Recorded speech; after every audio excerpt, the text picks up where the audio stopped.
there, welcome to this week's Karma Cards. I just realized I don't have my microphone, but I'm just going to do this anyway.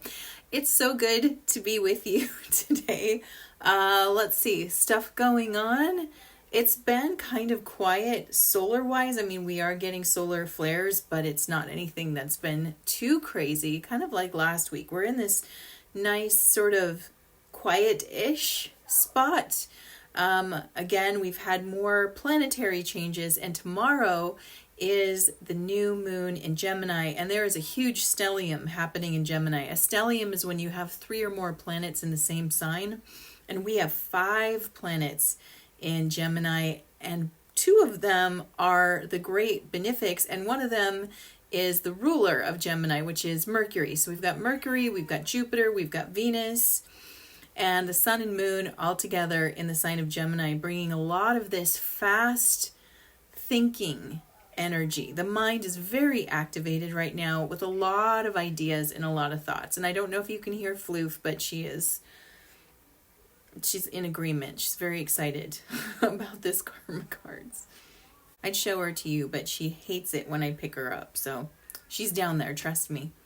So there's a lot of activation on the mental plane that's sort of coming to a head tomorrow with the new moon. And then we've got we've got a lot of this expansive energy, but it also feels very frenetic, like it's going here and there. Like I've said this before, I think I said it recently on my podcast, the Modern Mystic Soul podcast, that it's like there's a FOMO feeling that comes with Gemini season, and those who have a heavy amount of Gemini or strong Gemini placements in their chart, you know what that is. It's that thing of like, I want to do this, but I also want to do that, and I don't want to miss either one. And that's sort of affecting us all to some degree right now with this energy. So we got Saturn coming in with the new moon to help sort of anchor that and slow things down, which might not feel so great, but it's kind of the antidote. If you want to focus, you need something to slow you down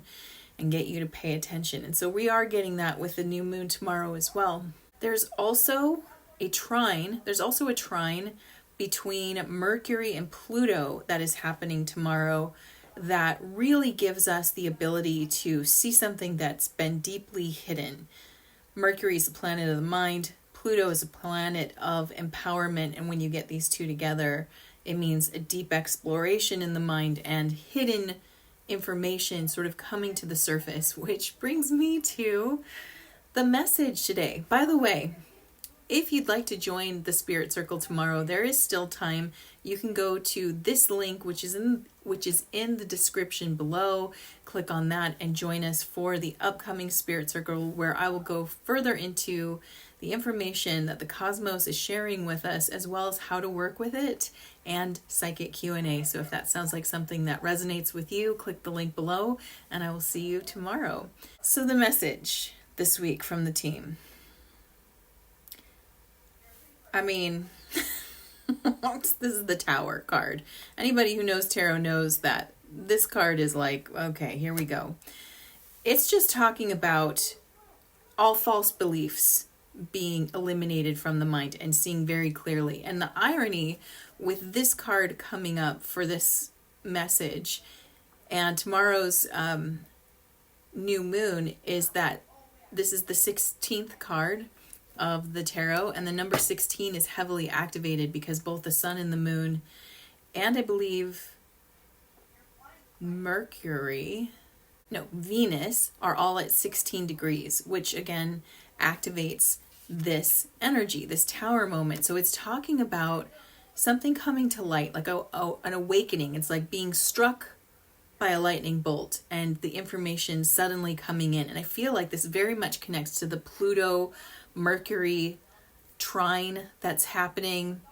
And just the energy is just very strong around this sudden awareness. And what they're saying is there are these false ideas that have been in your head, and the areas that they're activating or talking about is your self-esteem. They're talking about your belief in your ability to create, and Do you believe you can create something from nothing? So self-esteem, your ability to create, and creating something from nothing are areas that are sort of being challenged, where the truth of what you believe about those will be sort of struck to the surface, or you're going to be very aware of what you're really believing about that, no matter what you tell yourself, the story we tell ourselves. Sometimes the stories we tell ourselves can take us down, like they can tell us that we're not as good at something as we are, and sometimes they can inflate the truth and tell us we're better at something, or that we believe in ourselves more than we do. So over this week, we're going to have a greater awareness of where we really stand with those thoughts when it comes to our how we're holding our self-image and our self-esteem, as well as our belief in our ability to create. Just on the level of, do you believe you're a powerful creator? And also, do you believe that you have the ability to create something from nothing, like just purely a thought or an idea, and turn it into something? That's going to be sort of cracked open, and it might feel heavier than it is. And the team just wanted to share with you to not be afraid of what comes forward. There's a lot of deep clearing energy going on right now because it's part of the process. And if you listen to the latest episode of the Modern Mystic Soul podcast, I go into that a little bit more, but it's very necessary for our progress and forward momentum to get clear about where we're coming from. We're only able to create the change we desire when we're working with our real truth and not the stories we tell ourselves about things. So you might find that you've been holding yourself back by having self-limiting beliefs, or you might find that you're telling yourself you believe in something more than you actually do. You like the way it sounds, you like the idea of it, but when it gets down to it, you're not sure that it's actually available to you.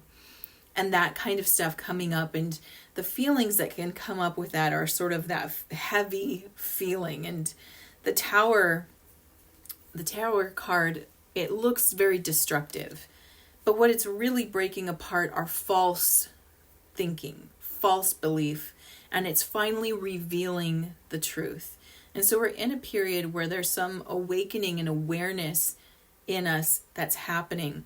This can feel very heavy, and it's also easy to misconstrue that as a type of judgment on yourself, meaning like, I'm not far enough, I'm not as advanced as I thought I was, what if I'm not ready for this? What if I'm going to miss, getting to go to like New Earth or to the higher timelines or whatever it is you desire to be a part of?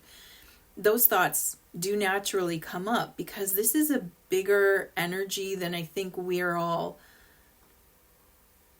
able to perceive at once. I think we perceive it. I just think that trying to see this big picture all at once it takes a lot of effort. It takes a lot of that willingness to zoom way out and detach from it to see just how deep this goes, right? But if you're aware that what you're healing here isn't just one lifetime, it's many lifetimes and possibly lineages and possibly planetary, and just it's big. It's a big energy. And I think that there's a lot of people earnestly doing the work of trying to heal, and it might feel insurmountable. Like the more you try to heal, the more there is to heal, and that can be a very heavy thought. And yet the team's message is one of be at peace with that and take it as a good sign that you're aware of what the healing work is and that you can see where there's more to heal. That's not a negative, it's a positive. Awareness is always a positive, whether we're having to be aware of what we're not doing or what's working or what's not working. Awareness is always a positive, even if it feels like it's heavy information. And so we're sort of in this place right now where there's heavy stuff coming up. These are challenging things, and we're going to be tested on them. Like, do you believe in your personal power? Do you believe in who you are and your ability to create from just what you're summoning from within? And these are important things for us to understand because they are your birthright. They are the things that we're able to do. No one has more access to it than anyone else. We're equal when it comes to this. And it's really the only thing that holds us apart from that is the beliefs that we're holding. And so those are going to get cracked open and we're going to see it. And we're just being asked to relax and be at peace with whatever we see. That it's not a judgment on you as a person or your own personal growth. It's just to show you what's here to work with and what's asking to be seen now. And I want to remind you that our subconscious minds love us deeply. Your subconscious mind loves and cares about you very deeply. And it won't allow you to have awareness of something unless it believes you are ready to see it and heal it, because it wants for your healing. So if you are being granted awareness, this is a signal from your subconscious mind that you are actually ready to see this and deal with it and heal it. And so again, we're being asked to take in information and say, wow, this was really intense, to become self-aware of that. And rather than take it as something that we should be ashamed or upset about, rather to recognize that I'm ready. I'm seeing this because I'm ready. And that being the trigger from the internal world to say, yes, you are. And allow us to move forward from that place, knowing that this doesn't hold us back. It's actually continuing to help us grow. And with that, let's look at this week's karma cards. All right, if you're new to karma cards, let me quickly show you how these work. I have 3 decks here: planets, signs of the zodiac, and the houses of astrology. And I've already asked my team, what's the message you have for us this week? And I've got 2 sets of answers. A set in red, which are action related, and a set in blue, which are outcome related. And the way that you play is you just tune in with your beautiful intuition and decide what kind of guidance do you want this week. Are you looking for that action related guidance, or are you more interested in how things are resolving over the next 7 days? And of course, you can always choose both. And while you are choosing, let me tell you the timing for this reading. This reading is for June 5th through the 12th. And we have in this reading Pluto, which very much aligns with that tower energy. This is the planet that's going to show it to you. It's going to show you the path of empowerment or what's in the way of your personal power. In the sign of Virgo, which is very detailed and diligent worker. Virgo works to separate the usable from the unusable. And that's a good way to think about this, is like we're going to see what's happening and we're going to have that help to sort of sort through it.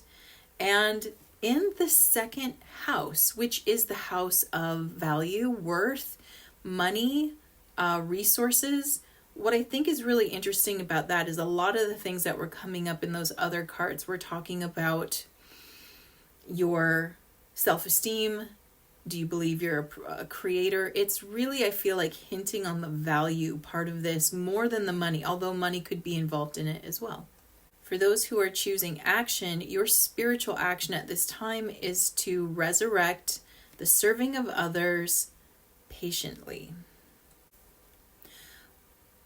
What I get from this is that we're in this time period where there's a lot of self-examination going on, and for those who are service to others, we really want to keep focusing on, like, how can I help you? Like, what do you need? And we really got to remember that we're still needing to focus in here, and then we focus out there. So you got to give yourself time to straighten out your own house before you start helping others straighten out theirs, right? It's always this balance that they're asking us to consider. So if you find that you're spending too much time in your own head, of course, the best remedy to balance that is to focus on how you can be there for another. And that's going to help you find that strength, especially when the time you're spending in your head right now is about what you need to work on. If you want to feel your power, give to another, right? It's just important that we keep this in balance. Remember that the cleanup work is still necessary for us on a personal level as well, and that's always the thing we do first. Take care of yourself, then take care of others, just like you would with the oxygen mask metaphor. Mental action at this time: get to the heart of the details of what you want. Yeah, this is very much connected to this new moon energy, which is right here. By the time you see this, it might actually be the day of the new moon, or it's already passed, but we're still in that window. And with this new moon in Gemini, one of the ways that it's going to help you focus your energy is to get really clear about what you want. So as stuff comes up for you to review or experience, like for example, if you find that you need to get better at communication, maybe that's the thing that kind of comes up, is like there's a better way to communicate. Rather than focusing on how poorly you've communicated in the past, if that's what is going on, focus on how you want to communicate and get really clear about that. What does it look like? When is it appropriate to say what you need to say? Is it in the beginning? Is it when you notice things are sliding? Like, if you're a person who tends not to speak up for yourself, when's the right time to do it? What would feel better instead of the current pattern, the one that you want to change? So getting clear about that. Also, just on another level, it's a great time to think about the life you desire to be living. We're focusing on that in the new moon spirit circle. We focused on it a little at the last spirit circle, but we're focusing on it again now because I think it's so important. And the more detail oriented you can get around that, the easier it is to focus on that. Again, there's a lot of flighty back and forth. The mind just wants to go everywhere and is curious and wants to think down many paths. But if you want to really kind of lock in the energy and keep focused on something, think about the details of it and try to see it as far into the future as you can. What does it look like in a year, in 5 years, and so on? All right, physical action at this time. This one sounds kind of intense. Do or die. You must do what you must do and get what you want. Again, thinking about the future that you desire to be in and getting those details down. Now do what you must do. So we have to oftentimes change our behavior in some way if we're not experiencing the life that we desire, right? So the current actions that you are taking are leading you to your current results. If you want different results, you have to do something differently. This might sound dramatic, and I don't think it is quite as dramatic as it sounds. I think it just means you're going to get an impulse that I have to do something else to... there's a key missing. There's something I'm not doing, so I'm not getting these results. And it's going to take a minute maybe to figure out what it is. But my mind tends to go, whenever I hear that I have to do something different, I get a little dramatic in my mind and I'm like, I have to change everything. No, you don't. You just have to either stop doing something that you're doing that's keeping you from the desired reality, or you need to add something that you're not doing that would give you your desired reality. And many times these are small, right? If you want to be in better shape, but you sleep in every morning, try not sleeping in and try getting up and exercising or something like that. It can be, again, quite a simple shift, but, and you probably already know, it's usually the thing you're resisting. That's the key, I find, is usually, for me at least, it's always in the resistance that I'm like, oh God, that's the thing I have to do. Like I had to learn sound engineering recently, which is something that for years I've been like, I probably need this skill set. And I was like, I don't want to have to figure that out. And then there are opportunities that were available if I had the skill set. So I learned it, but it's, again, that's where the change came in, but you have to stop resisting it. So the Pluto part of this is very much about stop resisting it. And the others are like, think about what you want. What do you need to do? You must do something to get what you want. If you don't have it already, there's something you can do or not do, something you can stop doing that's going to get you this result. And this is the week where I feel like, again, the mind's open. It sees it, and it's the opportunity to sort of take action on it. So now let's look at outcomes for Pluto in Virgo in the second house of value and worth. Spiritual outcome at this time, the need for control of methods for the healing power of your beliefs. we're really going to want to get this one, right? We really do. I feel like when you get your aha, when you see the deeper belief system behind whatever you're struggling with, there's a really strong desire to get a hold of this, because I think we're aware enough that our beliefs are quite powerful, but we're only touching the tip of the iceberg, I think, when it comes to just how powerful. Like I said, creating something out of nothing. You've done it before. Maybe you haven't thought about it in that way, but if anything that you've brought into your life that wasn't there before, you literally created that from nothing. And so this is where we get kind of serious about it, when we actually stop and realize, no, I've done that. No, I've created a business out of nothing. I've created a family I had to start somewhere. I think we often think that it's an inevitable thing we create, but we're choosing to create it. We call it in, and it might not be something you call in all at once, but you've called it into your life and you've created it, and you're continuing to manifest this thing that you're creating. And so again, there's sort of this click of, oh my gosh, if I could just get a stronger hold of my belief system. Like, for example, if you were to realize that maybe you really believe in manifesting and being the creator of your life, but you just lack the belief that you're the one who can do it, and that gets really clear for you, then there might be a really intense desire to get that belief to exist within ourselves. So there's an intensity here, is all I'm saying, is that this week, as we get things, there's also this intensity to really change it. Mental outcome at this time, an obsession with the analyzing of what you value. Again, there's the intensity. That's the Pluto energy here, and Virgo too. Like there's a bit of intensity in different ways, because Virgo is also ruled by Mercury.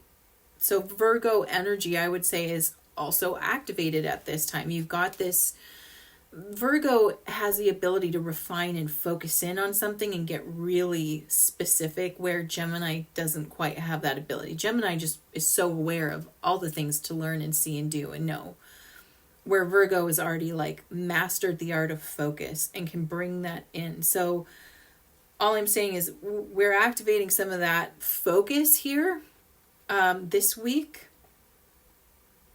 but it's a little bit intense. Again, I feel like people really want to move forward. That's something I hear from clients, from friends, from my own mouth all the time, is we're ready. Let's go. Let's move forward. And there's an intensity. And I think as we recognize, okay, this awareness of what I still have to learn or understand or integrate, whatever's going on, is not holding me back. It's actually a sign I'm moving forward. That's great. And then taking that really intensely and just being like, let's get it all done, right? Like wanting to study for final exams all in one night kind of energy is what we're getting here. So just know, like, there is an intense mental energy going on at this time, and it's sort of part of the process we're in right now. We don't necessarily have to, I'm looking for the right word, not comply, but we don't have, I guess, comply with that feeling. We don't have to force ourselves to really dig in, but there's an irresistible urge to go kind of whole hog right now into understanding it so you can get out of it. Physical outcome at this time, a power struggle resulting from the perfectionism of your resources.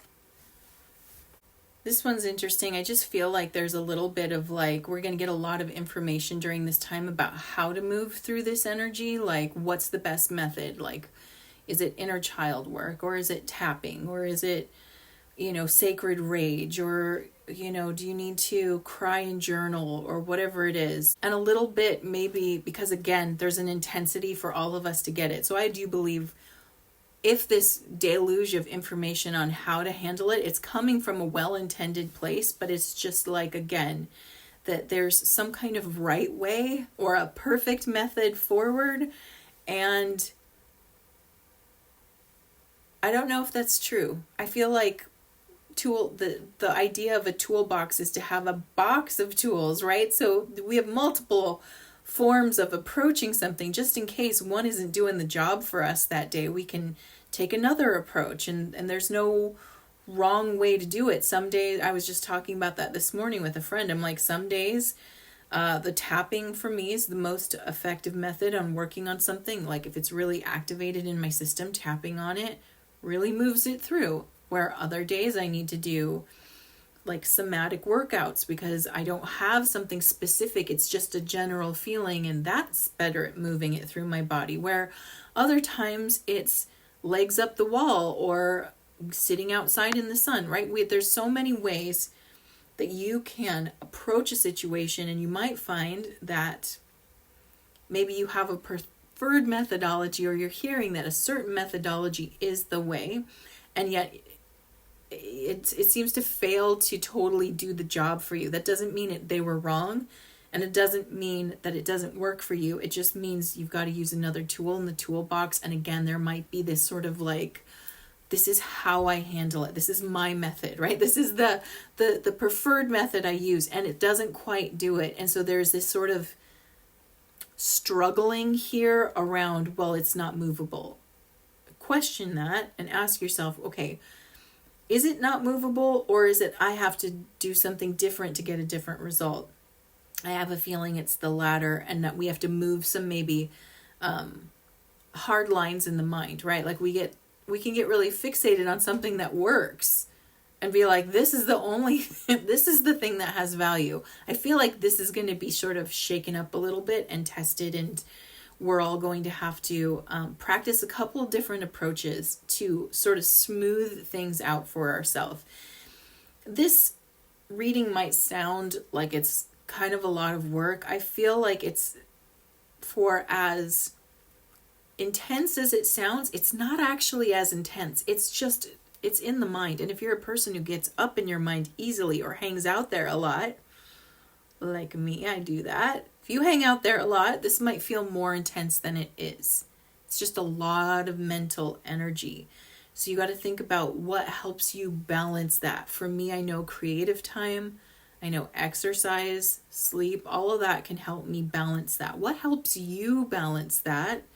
And understand that if your first approach to balancing it doesn't quite work, there's other resources that you already have in your toolbox. Try another one and see if that helps you move through these sort of intense mental storms right now. And you might find that there's a couple of techniques that are working for you in a different way right now and can help you. And if not, there's a ton of resources out there, and someone's going to share with you one that they really find works for them. And I say, try it. Just you don't have to get locked in and be like, that's the only way. It's a way, not just the only way. And with that, I'm sending you so much love. Mwah. May you have a beautiful week, and I'll see you at the next Karma Cards.